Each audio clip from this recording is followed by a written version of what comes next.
TNK Tankers Ltd. Stone Peak to acquire TK in a $6.2 billion transaction. Key price target $17. Enterprise value of $6.2 billion. If we look at 1 year growth and we go October to October, we can look at the chart that TNK keeps rising up. By 2022, I would predict that they're going to be at $17 plus. For due diligence, do your homework. Stone Peak Infrastructure Partners, private equity firm in New York City, New York. What they are about: we invest in what we believe are low-risk, diversified infrastructure assets with downside protection and favorable cash flow profiles. So we focus on the low risk, the diversified, and the assets, which means it has high profitability. When we look at about Stone Peak Infrastructure Partners, is a North American focused private equity firm. So when we're looking at North America and the US, they're headquartered in New York, New York. The firm invests in business compromised or hard assets with leading market positions primarily in sectors such as energy, power, and renewables, transportation, utilities, water, and communications. So we're looking at hard assets, something that has viable value to it, and that they see fruition coming from investing in that company. With Stone Peak, the ceramics offers a large range of floor tiles, porcelain tiles, ceramic tiles, backsplash tiles, and countertops.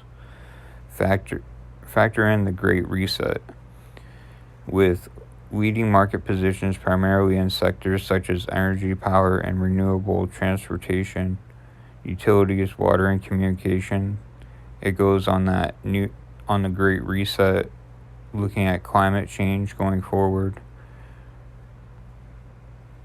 When we look at $6.2 billion, Stone Peak was at $37 billion in assets in 2021. If that includes TK Tankers, that means they take up 1/6 of what their assets are. When we look at TK, they have up-to-date ships. So we're looking at energy, tech, efficiency. So with TK, they operate the best ships in the industry.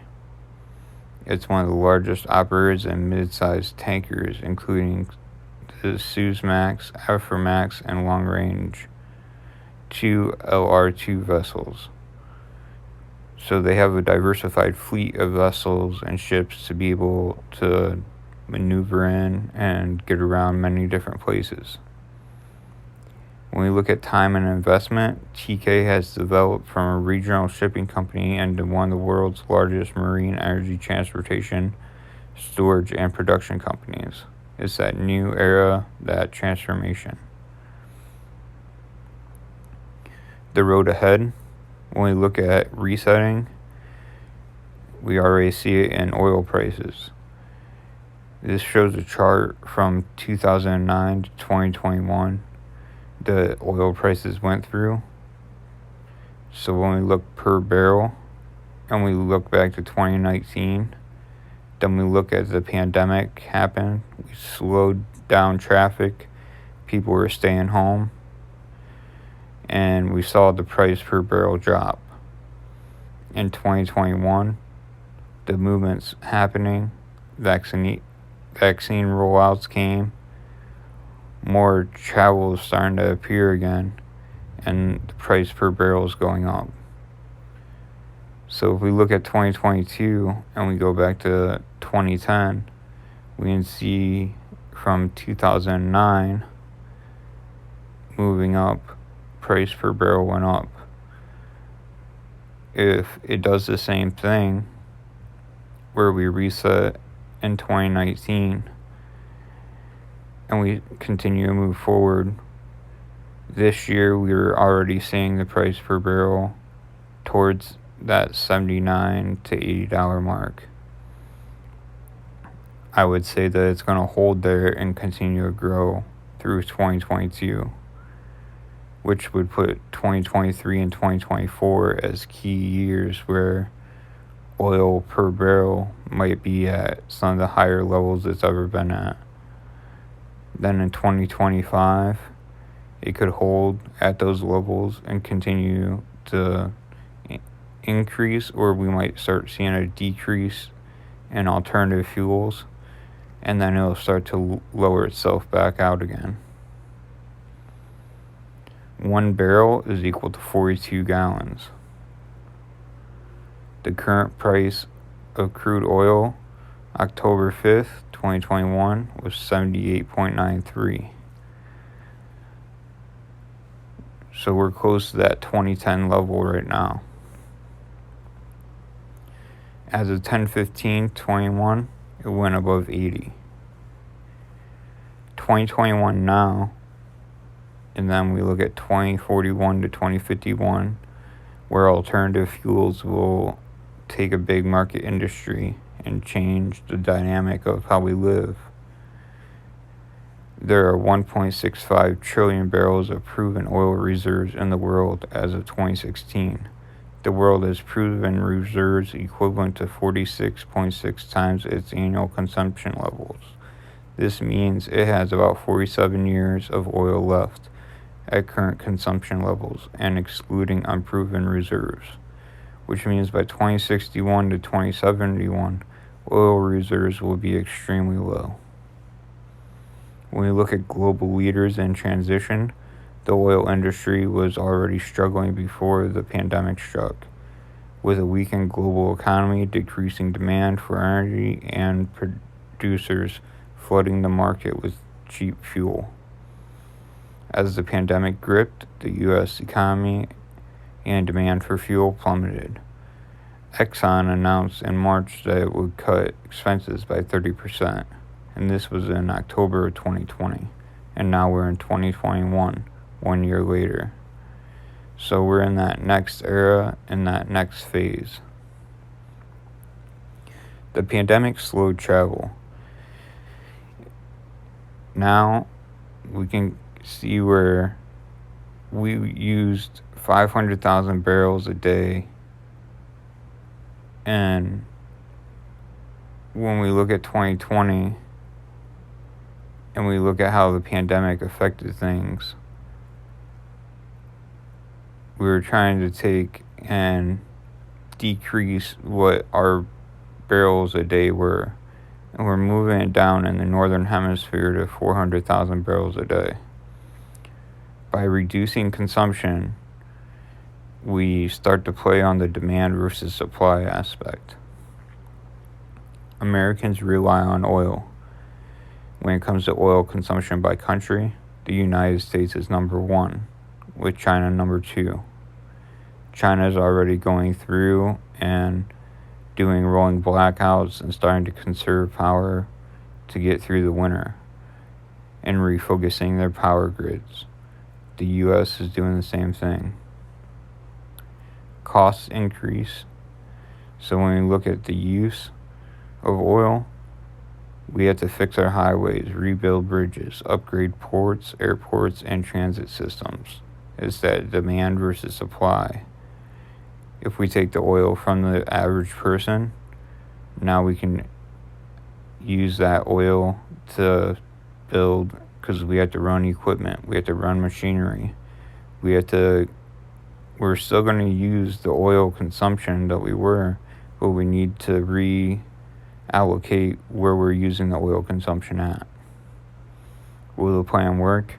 Deliver clean drinking water, renewable electric grid, and high-speed broadband to all Americans. When we look at President Biden's plan and what we will eliminate, time tells it all. So to build costs money, it costs oil. Build world-class transportation infrastructure, fix highways, rebuild bridges, and upgrade ports, airports, and transit systems. that requires labor. Vaccines or no job, the labor demand crisis.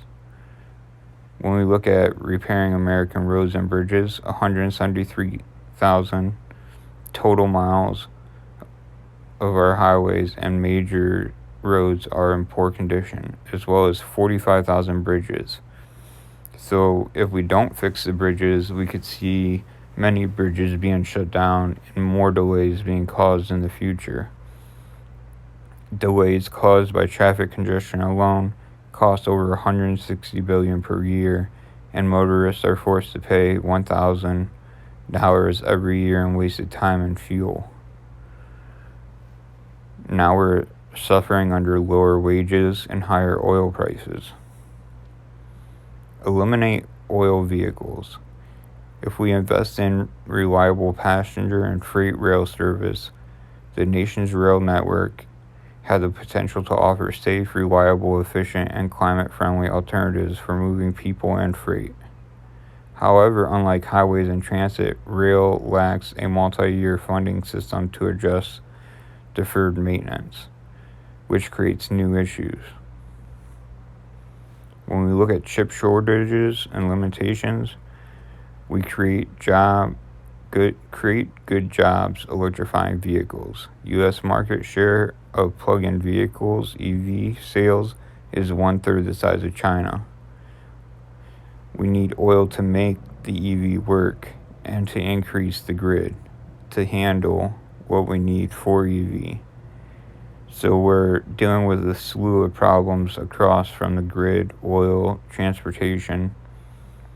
The U.S. definitely has some hard times ahead. When we look at whitehouse.gov, if you go on there, read the full thing, there's quite a bit of information, and it's really interesting to look at the fact sheet from the briefing room. If you look at the American Jobs Plan, March 31st, 2021, when you look at statements released, while the American Rescue Plan is changing the course of the pandemic and delivering relief for working families, this is no time to build back to the way things were, which means we're ushering a new era. This is the moment to reimagine and rebuild a new economy. The American Jobs Plan is an investment in Americans that will create millions of jobs, rebuild our country's infrastructure, and position the United States to outcompete China. So right there, it's a competition with China. Public domestic investment as a share of the economy has fallen by more than 40% since the 1960s, which shows that we're in a 60-year decline. The American Jobs Plan will invest in America in a way we have not invested since we built the interstate highways and won the space race. And once again, now we see a new space race. We see all the stuff going on between all the big companies, all these big names, the people trying to get up into space first. Now not only are we putting money into the infrastructure of what is on Earth, but we're trying to build an infrastructure in space, which is putting a strain on our resources, because now we're putting resources towards space and we don't have enough resources to take care of what we need to here on Earth. So we're spreading our resources in two different places, not just one. Creates another issue. When we look at railway stocks, watch the moves being made. One of the ones I watch is NSC, Norfolk Southern Corporation. If you're into the railways, maybe invest in the railways. If you think in the future you might be using the railways instead of using motor vehicles, maybe investing in these is the way to go for you. The House votes to lift the debt limit, but only a few months. A redo in December will be harder. December 3rd deadline to continue government funding to avoid a shutdown. You look at funding limitations, national parks and museums, and jeopardize federal programs. Keep open or close them up. At the end of the day, many things can happen. And at the end of the day, we're going to be faced with a slew of problems. But at the same time, taking away the national parks, museums, some of these federal programs it's a limitation on American freedoms. So we have to look at our value sources, what your morals are, what your values are.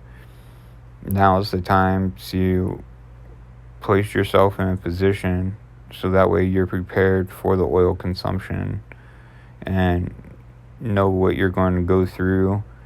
Make sure you have your tank filled in case that gas station runs out of gas or closes up, or if that truck doesn't make it to the supermarket to restock the store shelves. So we're seeing this with store shelves being empty. We're seeing it with our ports and cargo ships backing up at ports and the ports being overran and not being able to keep up with unloading and loading stuff up to get the flow back. This will be a 2021 to 2022 issue going into 2023. We're feeling the effects 18 months after the pandemic, and we're going to probably feel them for another 18 months. I would say that this is going to be an ongoing issue, and when we look at a presidency term and we look at the 4 years, we're definitely not going to see the light of day on some of this stuff until we reach that 2023, 2024, and 2020. When we look at 2022, it's going to be a long year of really seeing what the government does. If the government keeps things funded, if the government can keep itself going. Now you look at not only the US dollar, but now we got crypto going on.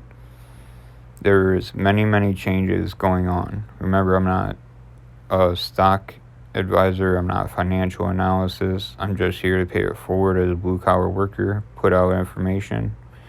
I hope you find some of this information useful. I hope it can lead you to investigate for yourself, your household, your community, and you can prepare for yourself and your needs ahead. Have a good day.